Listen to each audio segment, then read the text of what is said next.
Tokyo Olympic में कुश्ती के फाइनल में भारतीय पहलवान रवि दहिया का आज शाम 4:20 पर रूस के खिलाड़ी जाबूर युगोवेव से मुकाबला होगा। रवि कजाकिस्तान के खिलाड़ी नूर इस्लाम सनाइएव को हराकर फाइनल में पहुंचने वाले दूसरे भारतीय पहलवान बन गए हैं। मुकाबले के दौरान नूर इस्लाम ने रवि के बाजू पर काट लिया, जिससे उन्हें घाव हो गया। रवि की ओर से इस बारे में कोई फॉर्मल शिकायत तो नहीं की गई है, लेकिन ऐसा करना ओलंपिक नियमों के खिलाफ है।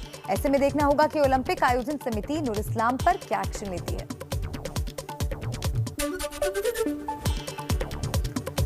अयोध्या में राम मंदिर भूमि पूजन का आज 1 साल पूरा हो गया है। इस मौके पर अयोध्या में भव्य आयोजन किए गए हैं। सीएम योगी श्री रामलला की भव्य आरती करेंगे, साथ ही मंदिर निर्माण के कामों का जायजा भी लेंगे। श्री राम जन्मभूमि तीर्थ क्षेत्र ट्रस्ट की ओर से आयोजित कार्यक्रम में प्रदेश के मुख्यमंत्री योगी आदित्यनाथ यजमान की भूमिका में होंगे।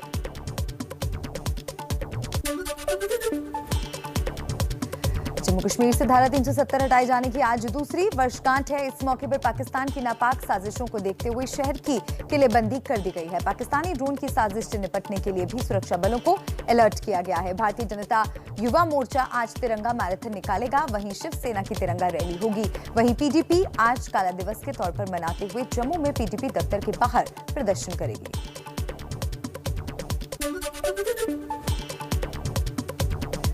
पेगासस जासूसी मामला देश की संसद के बाद सबसे बड़ी अदालत में पहुंच गया है। आज इस मामले में सुप्रीम कोर्ट में सुनवाई होगी।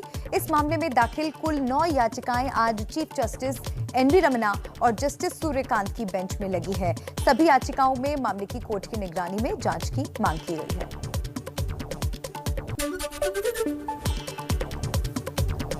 पीएम नरेंद्र मोदी आज गरीब कल्याण अन्न योजना के तहत यूपी की कुछ चुनिंदा उचित मूल्य दर की दुकानों पर मौजूदा लाभार्थियों से वीडियो कॉन्फ्रेंसिंग के जरिए बातचीत करेंगे। प्रधानमंत्री गरीब कल्याण अन्न योजना के तहत आज से राशन वितरण शुरू किया जाएगा और इसी दिन अन्न महोत्सव का आयोजन किया जाएगा। प्रधानमंत्री मोदी इस सिलसिले में यूपी के तमाम जिलों की राशन दुकानों पर मौजूद लाभार्थियों से वीडियो कॉन्फ्रेंसिंग के जरिए बातचीत करेंगे।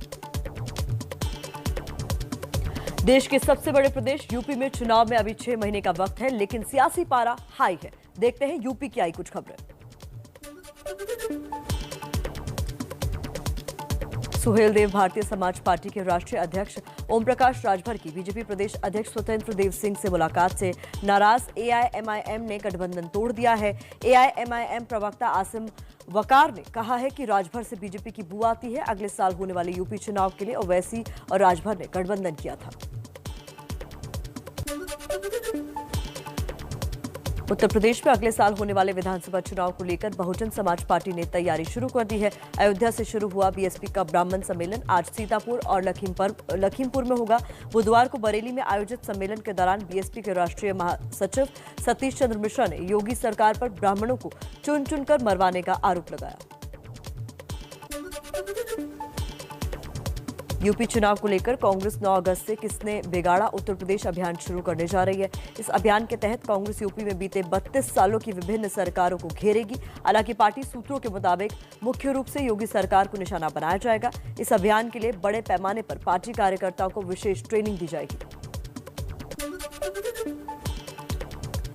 2022 की यूपी चुनाव से पहले ब्राह्मण वोट बैंक को साधने के लिए बीएसपी के बाद अब एसपी भी प्रबुद्ध वर्ग सम्मेलन करेगी। कार्यक्रम की शुरुआत आज सुबह 11 बजे पार्टी दफ्तर में होगी। इसके लिए समाजवादी नेता पंडित जनेश्वर मिश्र के आंगन की मिट्टी कार्यक्रम में आने वाले प्रदेश के नेताओं को सौंपी जाएगी, जिसे लेकर वो अपने अपने इलाकों में जाएंगे। लखनऊ में पूर्व बाहुबली विधायक जितेंद्र सिंह बबलू के बीजेपी में शामिल होने पर विवाद हो गया है। बीजेपी सांसद रीता बहुगुणा जोशी ने कहा बबलू ने तथ्यों को छिपाकर पार्टी ज्वाइन की है और वो इस बारे में पार्टी अध्यक्ष जेपी नड्डा से बात करेंगी। आरोप है कि मायावती सरकार के समय बीएसपी विधायक रहे बबलू पर 2009 में रीता बहुगुणा जोशी का घर जलाने का आरोप है। तब रीता कांग्रेस की प्रदेश अध्यक्ष थी। बबलू के खिलाफ दर्जन भर से ज्यादा मुकदमे भी दर्ज है। उत्तर प्रदेश के बाद अब मध्य प्रदेश आपको लिए चलते हैं। देखिए मध्य प्रदेश तो लगातार खबरों में बना हुआ है।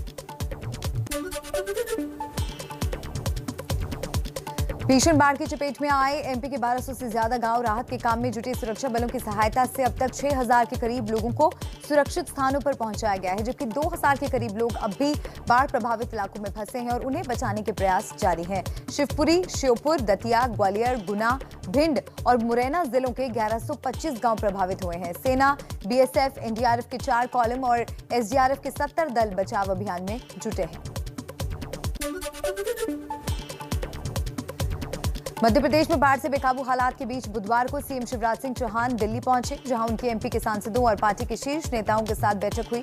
इस बारे में सवाल पूछने पर शिवराज ने कहा कि मुझे केंद्रीय नेतृत्व के साथ कुछ चीजें कोऑर्डिनेट करनी थी, इसलिए आया था। बाढ़ पीड़ित इलाकों का सर्वे करता आया हूं। लगातार राहत और बचाव के कार्य की वजह से हम लगभग 5000 लोगों को रेस्क्यू कर चुके हैं।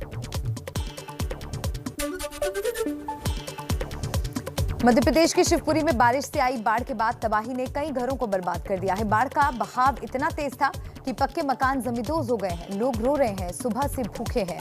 दूध मुहे बच्चों के तन को ढकने का कपड़ा तक नहीं बचा है। एनडीआरएफ की टीम घरों में फंसे लोगों को बाहर निकाल रही है और उन्हें सुरक्षित जगह पहुंचा रहे हैं।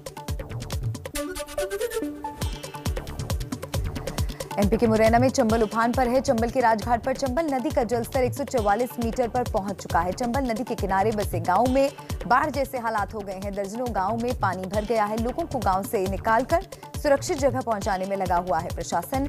अंबा और पोरसा तहसील में हालात बद से बदतर होते जा रहे हैं। एमपी के गुना में पिछले 5 दिनों से लगातार हो रही भारी बारिश के चलते बमौरी गांव में नदी के बीच में 8 लोग 4 दिनों से फंसे हुए थे। इन्हें स्थानीय लोगों ने ट्रैक्टर और रस्सी की मदद से बचाया। दरअसल परिवार के पास मौजूदा खाने पीने का भी सामान खत्म हो गया था। गुना के कलेक्टर ने एयरलिफ्ट के लिए सेना की मदद मांगी थी, लेकिन मौसम खराब होने की वजह से ये नहीं हो सका, जिसके बाद गुरुवार को सुबह गांव वालों की मदद से स्थानीय लोगों में ट्रैक्टर से रस्सी पेड़ से बांधी और एक-एक कर 8 लोगों को निकाला। बाढ़ पीड़ितों को बचाने गए एमपी के गृह मंत्री नरोत्तम मिश्रा खुद बाढ़ में फंस गए। नरोत्तम दतिया से ही विधायक हैं और दतिया में इन दिनों जबरदस्त बाढ़ आई हुई है। नरोत्तम दतिया के पंचायत भवन में फंसे लोगों की मदद के लिए पहुंचे थे, लेकिन एनडीआरएफ की जिस नाव से लोगों से मदद के लिए पहुंचे थे, उस नाव पर एक पेड़ टूट गया, जिसकी वजह से मंत्री बाढ़ पीड़ितों के साथ फंस गए। बाद में हेलीकॉप्टर को मदद के लिए बुलाया गया। इसमें खास बात यह रही कि मंत्री जी ने खुद से पहले वहां फंसे लोगों का रेस्क्यू कराया, फिर आखिर में खुद हेलीकॉप्टर से एयरलिफ्ट हुए। हालांकि रेस्क्यू होते समय जब रस्सी पकड़कर ऊपर पहुंचे तो भी थोड़ी मुश्किल आई। और अब चलते हैं राजस्थान, जहां रेगिस्तान में आई हुई है बाढ़ और लोगों की बढ़ती जा रही है मुसीबत।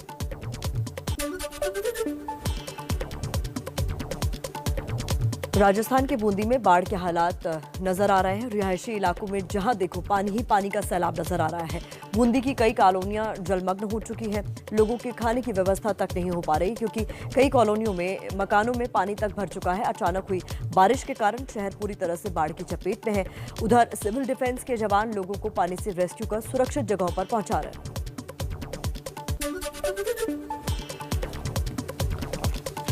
राजस्थान के बूंदी में पिकनिक मनाने गए पर्यटक बाढ़ में फंस गए। गांव वालों और रेस्क्यू टीम की मदद से इन लोगों को सुरक्षित निकाला गया। ये लोग राजस्थान के धुंधलेश्वर महादेव के दर्शन करने और झरने में स्नान करने आए थे। सैकड़ों की संख्या में पहुंचे लोगों की जान तब मुश्किल में पड़ गई जब लौटते वक्त रास्ते में पानी भर गया, जिससे सैकड़ों लोग एक छोर पर फंस गए और उनकी जान आफत में आ गई।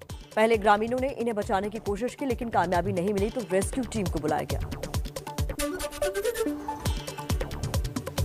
पूर्वी राजस्थान में हो रही जोरदार बारिश के बाद एक बार फिर से चंबल नदी अपने पूरे उफान पर है। धौलपुर में 3 साल बाद एक बार फिर से चंबल नदी पुराने पुल को पार कर चुकी है। वर्तमान में चंबल नदी खतरे के निशान से लगभग 11 मीटर ऊपर बह रही है, जिसके चलते चंबल नदी से सटे तकरीबन 50 से अधिक गांव में बाढ़ के हालात पैदा हो गए हैं।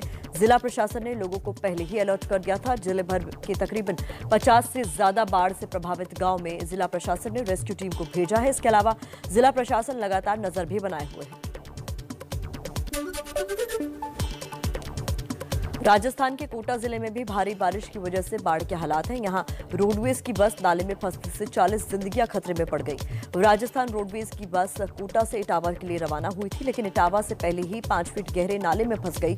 2 घंटे तक बस के यात्रियों की जिंदगी खतरे में रही, जिसके बाद प्रशासन हरकत में आया और एसडीआरएफ की टीम ने जेसीबी मशीन की मदद से बस के यात्रियों को बचाया।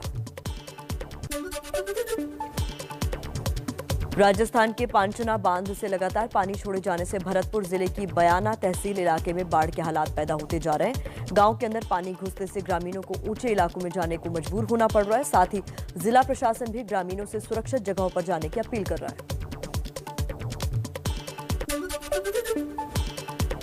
राजस्थान के जोधपुर में हजारों पाक विस्थापित मूलभूत सुविधाओं के अभाव में अपना जीवन यापन कर रहे हैं। नागरिकता और मूलभूत सुविधाओं के अभाव में इनका जीवन बहुत ही मुश्किलों में बीत रहा है। हालात यह है कि उनके पास ना तो कोई पहचान का सबूत है और न ही उनके सामने रोजगार के कोई अवसर। वहीं बिना पहचान पत्र के नई शैक्षणिक सुविधाएं भी नहीं मिल पा रही हैं। ऐसे में बेहतर जीवन यापन करने के सपना सजाए भारत आए पाक विस्थापितों के लिए जीवन काफी संकट यानी मुश्किलों से भरा हुआ है।